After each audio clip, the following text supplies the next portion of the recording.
Interest in electric ice resurfacing machines has continued to grow over the last 30 years, which coincides with the Zamboni 552 being introduced to the marketplace. The history of the Zamboni Company's involvement with electric machines goes back even further, all the way back to 1960 when Frank Zamboni was asked to produce 2 electric machines for the 1960 Squaw Valley Olympic Games.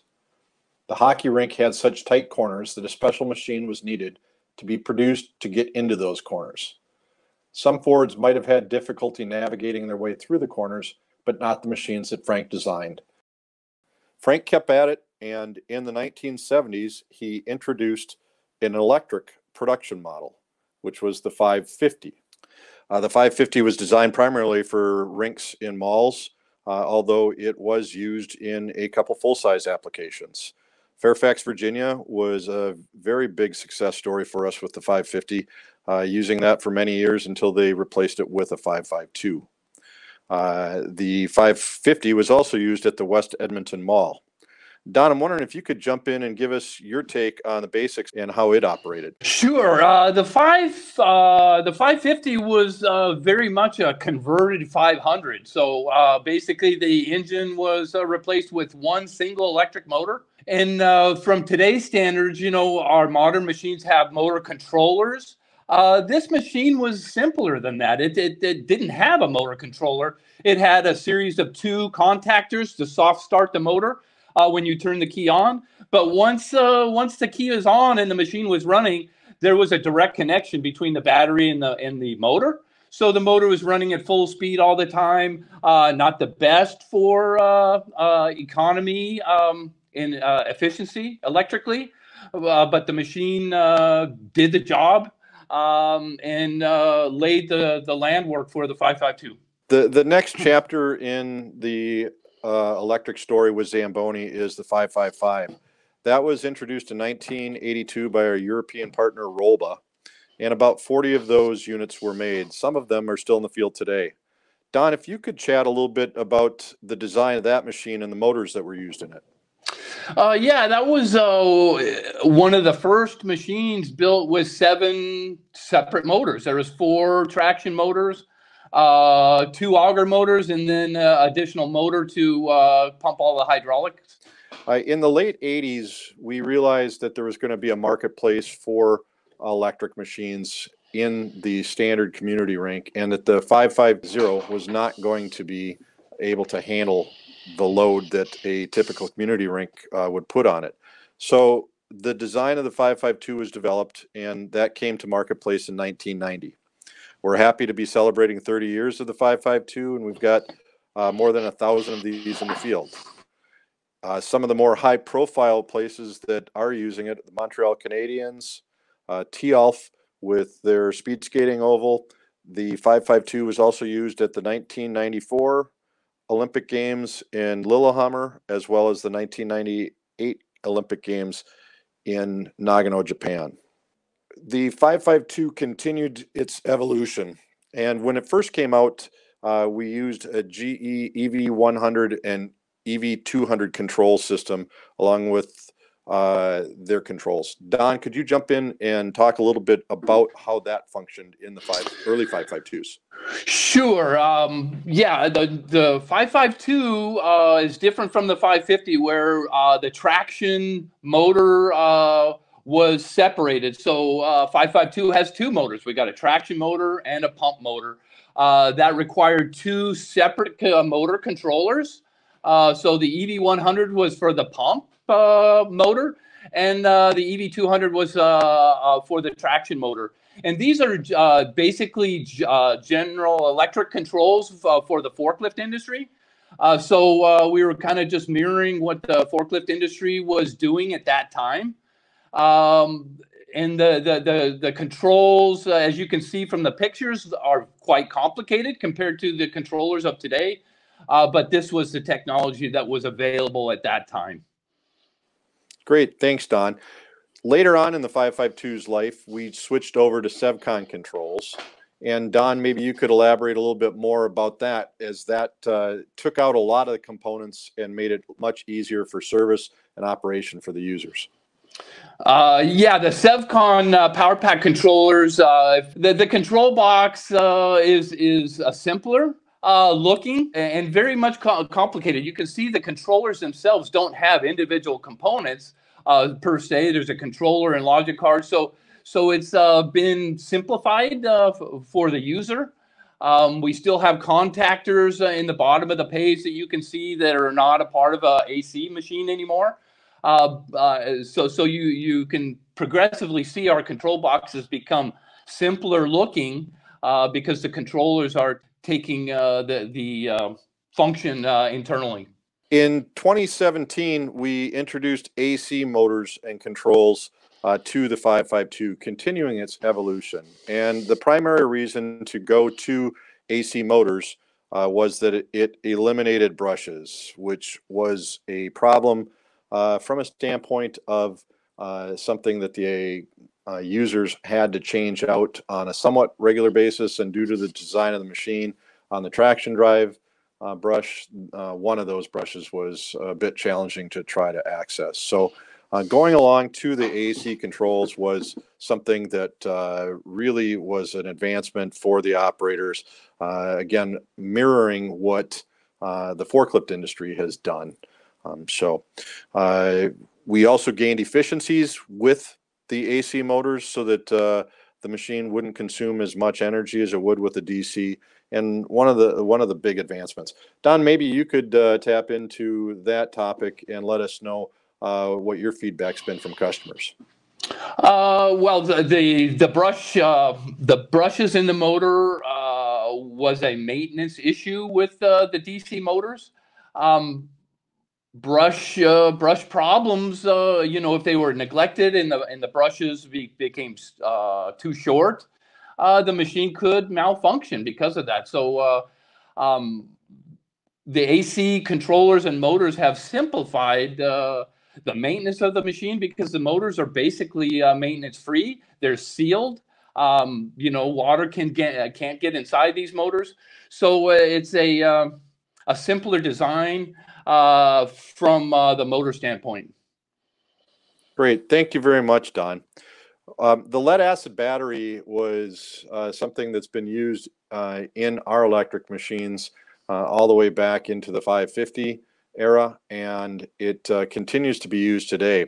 The lead acid batteries are continuing to evolve, and the product that's being provided to us by our suppliers has vastly improved over the 30 years that the 552 has been in business.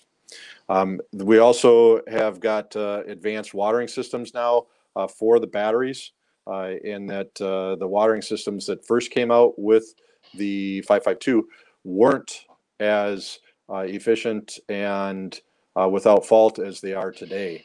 It's a very good system that is available for operators to make it easier for them to water the batteries if they go with the lead acid system. The 552 continued to evolve, and most recently we've started offering lithium ion batteries. Lithium ion was first introduced in 2018 in the 450, which Marty and Scott are going to go to in a short period of time. The 552 evolved to the lithium ion in 2019, and it has been a game changer for facilities. Absolutely no maintenance is required with the lithium ion battery. It's simple charging, improved battery connection, which is very similar to a pin type connection that you would see in an electric frying pan. The lithium ion makes it simple. All the operator has to do is remember to charge it up after they get done utilizing the machine.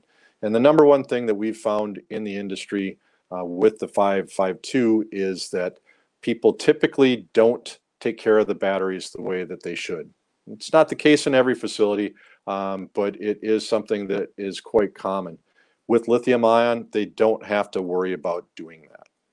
Again, zero maintenance is the big key for lithium ion. It is a bit more expensive than a standard lead acid battery is, but it is something that has been very well received by the marketplace. We see most of the orders that we're taking these days are going with the lithium ion. customers have jumped on board with the advantages of the lithium-ion battery pack, and it's going to be something we feel that we're going to continue to see going forward. Sometimes when a customer would transition from fuel to electric, they would struggle to provide the needed care for the batteries. With the advancement of the lithium ion, it's made that step easier if it is the first time. Since we're 30 years into the 552, we've got more and more customers that are going on to their second, third machine, as opposed to just making that initial step. When it comes to teaching a customer how to maintain it, it's a very short learn when they're learning about lithium ion. Marty and Scott will expand on this in the discussion on the 450. Guys, please take it away. Thanks, Doug. Zamboni Company is the first OEM, original equipment manufacturer, to introduce the lithium-ion battery-powered ice resurfacer. Best part about the lithium-ion battery is, as Doug indicated, it's a emissions-free battery. It's a plug-and-play, and the feedback we've received from our customers has been very positive. The biggest positive part about it, especially the ones that were with an AC machine prior to, the zero maintenance, as Doug had indicated. The operators can't even get to the batteries. They're completely sealed. The best part about it as well, from a zero carbon footprint, is there's zero off-gassing. So it's an emissions-free machine. One of the benefits of the 450, it's built on the exact same structure as our 400 series model, producing the same outputs for the operators to be able to do their ice maintenance. There's a lot of similarities. The actual hydrostatic bypass valve is exactly the same, working with the same hoses for hydraulics. Our battery management system, which you can see inside that box. We even have our forward and reverse control pedal, exactly the same. Our water capabilities are exactly the same on the 400 series. Everything underneath the driver, as far as the sled, is exactly the same. Difference being is on the dash. With our actual switch now, we actually have a 2-point switch. One at low speed, which is 1,150 RPM, and top speed of 2,500 RPM. There's two types of battery packages with the 450 lithium ion. We have our standard and we have our extra capacity. With the standard package, the operator from 100% charge can do roughly between 3 to 4 floods complete. And with the extra capacity package, they can do anywhere from 6 to 8 floods and then follow the procedure of plug and play.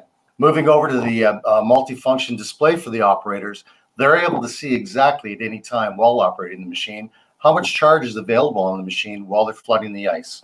So there's an indication from green to yellow to red that'll give the operator the indication when they should be actually plugging it in. We try to stress to the operators it's a plug and play machine, constantly plugging it in when they're not using it. Our BASI charger system, great display. It indicates to the operators the actual amp hours that have been used. It'll actually walk them down how long it's taking to actually charge the machine, which with the 450, the best way to describe it, if your discharge time is roughly 8 to 10 minutes, you multiply that by 1.5. So a 10-minute flood, you're 15 minutes to bring it back up to 100%. At that point, I'm going to actually hand it over to Scott Douglas and talk a bit about our 650 model. Thank you, Marty. So we've spent a little bit of time talking about lithium-ion batteries, but lead-acid batteries aren't going anywhere anytime soon. Doug and Don provided us a great history of our electric machines that have used lead-acid batteries in the past. And building off of the 30 years of success of the 552 and now the 552 AC, which are still being built in Paramount, we are also continuing to utilize lead-acid batteries in the Model 650, which is built out of our Canadian facility here in Brantford. So lead-acid batteries are a proven battery technology, and as Doug's previously mentioned, they too are continually evolving. The Model 650 was introduced in 2015, and the Model 650 differs from our traditional machine appearance, but it offers customers a fresh look while retaining what sets our machines apart, and that's leaving behind the best possible sheet of ice. This is our Zamboni Model 650. The Model 650 was a new machine design utilizing fiberglass panels throughout the machine. Using AC motors and controls, a new chassis was designed to accommodate the weight and size of larger lead-acid batteries, while maintaining large water and snow tank capacities. The 650 was designed to allow for efficient serviceability and reliable performance. The lead-acid batteries in the Model 650 come with a single-point watering system that makes battery maintenance that much easier. A blinking LED light serves as a visual cue to operators that their batteries are in good health. The 650 comes well equipped with standard options, utilizing cylinder locks, a 77 or 86-inch blade, our cylinder-style board brush, large snow tank capacity, and water fill on both sides of the 650. Additionally, available on all our machines is the auger washout system. The auger washout system makes it very simple to wash out your horizontal, vertical, or both at the same time. By simply hooking up your source hose to the adapter on the side of the machine, you can control it with a lever, and you can wash out your augers without having to take the guards off. The rear hatch on the 650 allows for efficient service. The gray box contains all the electrical components of the machine. This box is kept locked, ensuring operator safety. The 650 utilizes the same conditioner design as our other machines. Like I said, it is available on the 77-inch blade or 86-inch blade. With remote grease points for auger bearings and the lift points, daily greasing is made that much more convenient and simple for operators. Another option available on all our machines is an upgraded seat. This seat offers additional adjustability, support, and comfort for all operators of all shapes and sizes. The seat offers lumbar support, and it also comes with a heated seat option, making those long ice maintenance cuts much more enjoyable.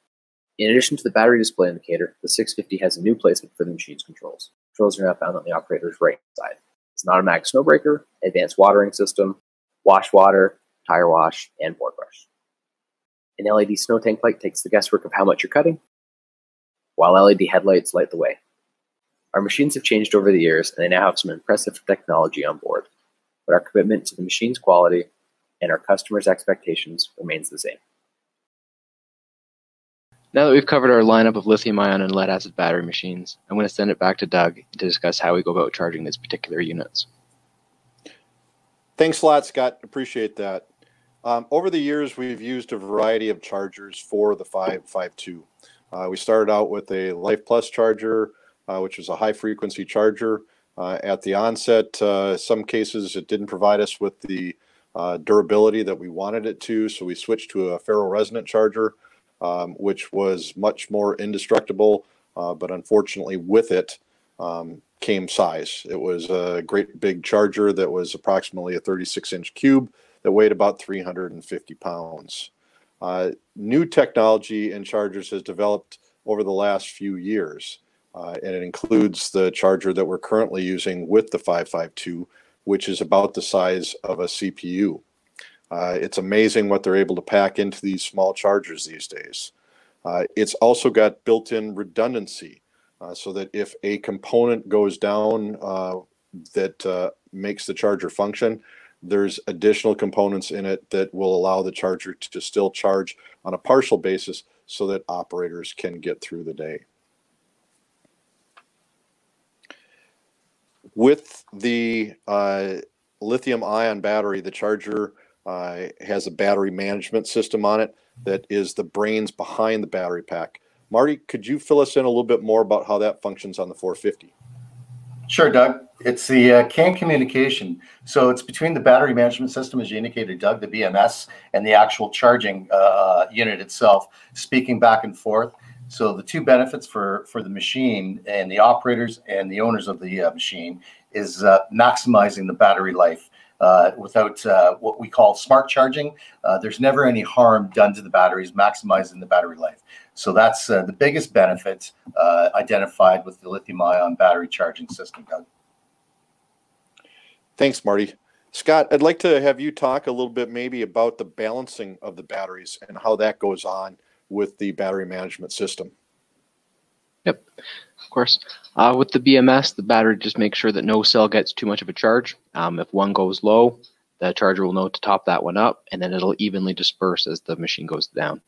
This really helps. I know with lead-acid batteries, they could have the cells in the center. They take most of the heat, so they would kind of get used a little faster than the ones on the outside. But with the BMS of the system, as these lead or lithium-ion batteries charge, it's even throughout, and it really promotes the long health of the battery. Thanks a lot, Scott. In addition to our electric machines, we would like to spend some time talking about our EZ3 electric edger. Guys, take it away. Thanks, Doug. Yes, the EZ3 electric battery edger, one of the game changers in the industry since edgers were introduced, where the fuel edger certainly is one of the higher pollutants in the industry out of any operating system in ice resurfacing. It's a zero maintenance battery for the operators. There's nothing that they have to do with the battery system except charge it. Just like our 450, it's a plug and play machine. The adjustment parameters for the cutting of the system with their 8 carbide tip blades allows the operator with the adjustment handle to cut within 1/64 of an inch to a max cut of 3/16. As the operators know, they have to chip after the edge, and one of the benefits of our actual edger is the distance between the puck plate, the kickboard, and the actual blade cutting itself leaves roughly about a 1/16 of an inch ridge that they have to chip. So it's really easy and user-friendly for the operator to finish their edging process.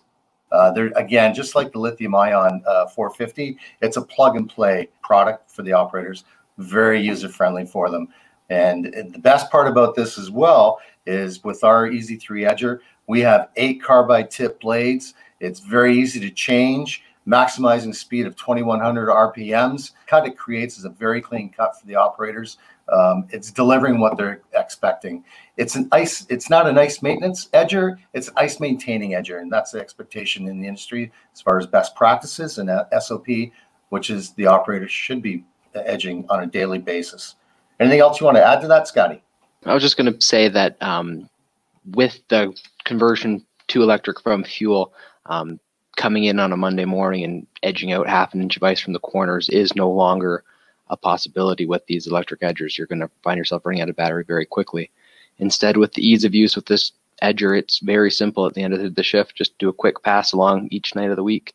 So then that Monday morning edge comes down to maybe a fraction of what it once was. And then with staff, we'll likely find that the cut on this edger and the use of the ease of use makes it a real dream to use versus kind of starting up your fuel-powered engine and opening the bay door and airing it all out before the end of the night. Yeah, it's great feedback from the operators that both you and I have seen out there that we're receiving on a weekly basis. Definitely. Well, at this point, I think we can pass it back to Doug. Doug, you there? Yep. Thanks, guys. The EZ3 Edger, it really sells itself. What we found down here in the States is when people go and see this demoed, they're impressed by how quiet it runs. The extra cutting blades that are on it provide how I refer to it as, it shaves the ice more so than scoring the ice that you get with the 2-bladed fuel-powered edger. And with it, as Scott mentioned, it's something that it's not going to be able to go out and hog out half an inch of ice, but because it's emission-free, you can take this and edge at any time that you want. It's really an advancement. It's something that our distributors clamored for many years. And when this was developed up at the Canadian plant, it's been a tool that's been very well received by the industry. We'd like to now bring Don Zamboni back, and we're going to sit around the fireplace here, and we're going to throw out some questions that we typically hear at trade shows or we get asked by customers. And one of the things that I'd like to chat about is when it comes to lithium-ion batteries, is taking your ice out going to be something that's going to impact the battery life? No, it's not. It's with an electric machine. It's something that you are going to have a situation where you've got a limited size fuel tank. That is one of the trade-offs with an electric machine. That you don't have any emissions that are being produced, but it's something that with that you have to plan around different things. So it's plan around taking your ice out, plan around taking ice maintenance, but you are going to be able to do those things.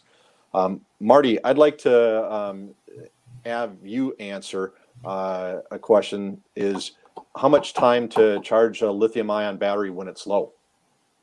Yeah, that question actually gets asked a lot, and I know Scott can speak to this when we are out training operators on the new 450. The best way to describe it is what your discharge time is your flood time. So what your charge time is just multiply it by 1.5. 10-minute flood, 15-minute charge. Anything? I mean, Scott, that would be pretty accurate. Yep. Yeah, give or take. So say you do even your flood takes 20 minutes. Just figure half an hour to charge it back up, 10 minutes, 15 minutes to charge it back up. So I love Scott's analogy has got to be the best. Got to share the analogy, Scott. about Charging your phone? Yeah. Can you charge your phone, Marty? Then you can charge it to 450. Or 500. Charging a phone, it's just plugged into the wall, isn't it? For us old folks here. No, Scott. When we're training on operators on the 450 lithium ion, he uses the analogy: charging a 450 lithium ion is like plugging your phone in at night, or when you want to charge it. It's that simple. Fair to say, Scotty? The dial phone that I got doesn't have to be charged at all. It just is constantly charged, Marty.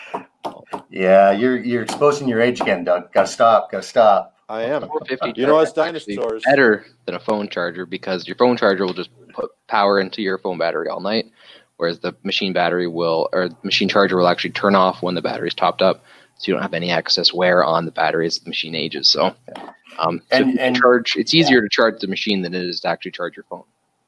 It is, and you know what? This whole part about charging the batteries leads back to what you were talking about, Doug, as far as ice maintenance and taking your ice out.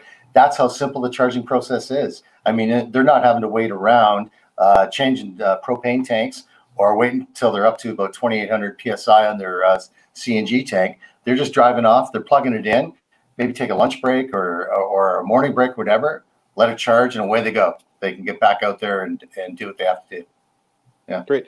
Scotty, I'd like to have you respond to how are operators adapting to the electric machines. Ontario's been a little bit of a slower market in comparison to some of the other provinces in Canada and some of the marketplaces down in the States. How are you finding it now that the electric machine is making its inroads into Ontario? Yeah, well, there's kind of two parts of this I'd kind of like to talk on. The first one is when the operators get on the machine. We were in a facility in the fall, and they had a Model 400 series, and we brought them a Model 450 to demonstrate. The training process was 10 minutes. The one guy, as soon as he hopped off the machine, said, "That drives like a Zamboni. I don't really need much else training. Just tell me where to plug it in." So we're seeing a lot of that when it comes to operators responding to the machine itself. They're saying it drives like a Zamboni. The cut's what they're liking. In regards to the actual kind of transition in our market from fuel to electric, in my time with Zamboni, when I first started, the bids I was completing, they were usually all for fuel. And slowly there were starting to be some mentions of electric. Some municipalities were early adapters and were doing electric a few years ago, but now pretty well every bid that we're getting at least has, if it isn't for an electric machine, it's at least asking for pricing on an electric machine. So the transition's really picked up, and we're kind of catching up with some provinces like Quebec and British Columbia, and even in a lot of the states, they've really been ahead of us for electric machines. And we actually, Scotty, fair enough to say that we have large municipalities in Ontario switching their whole fleets from fossil fuel over to electric. Okay? There's been some declaration or state of emergencies for going against climate change, but I think that's really pushed the envelope in that. But sure, you can see that there's a change coming. Don, I'd like to have you pipe in. One of the questions that gets asked a lot is, how often should a facility be changing their blade? Can you touch on that? Sure. Well, I'd like to say that the machine is very dependent on a sharp blade. If the blade is not sharp enough, the machine is a scraping machine, and that a dull blade will lift the whole conditioner conditioner off of the ice. So a sharp blade is key in getting a good shave to the ice. But as far as life of the blade, I believe the quality of the flood water plays a role in the dulling of the blade. If you have really clean, let's say RO water, I believe the blade edge can maintain its sharpness for a longer period of time. But we're roughly seeing 80 to 100 cuts and sometimes 10 hours of machine use as the target time to change the blade out with a new sharpened, not a new blade, but a resharpened sharp blade. Great. Thanks a lot. Marty, could you maybe suggest to people listening, how often should they be edging? And is that something that once a week is sufficient? Not even close, Doug. It's we get it all the time, the question. And then we identify based on when we actually are going into arenas what we call in the industry the bowl effect. We know when the operators and facilities are edging once a day or once a week, and based on especially with our Easy 3 edger, because if you do it once a day, you can maintain that proper feathering right up to the puck plate.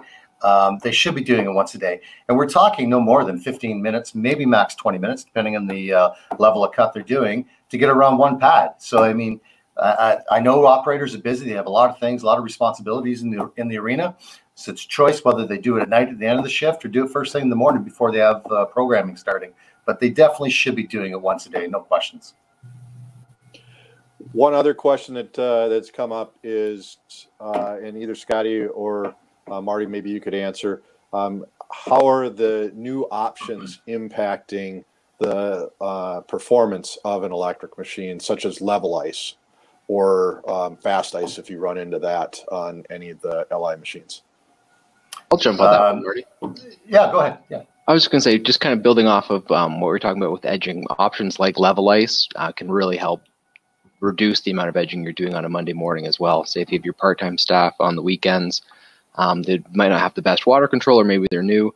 The reasons to edge with options like level ice are a lot smaller. And that being said, putting level ice on your electric machine does not really at all affect the battery performance.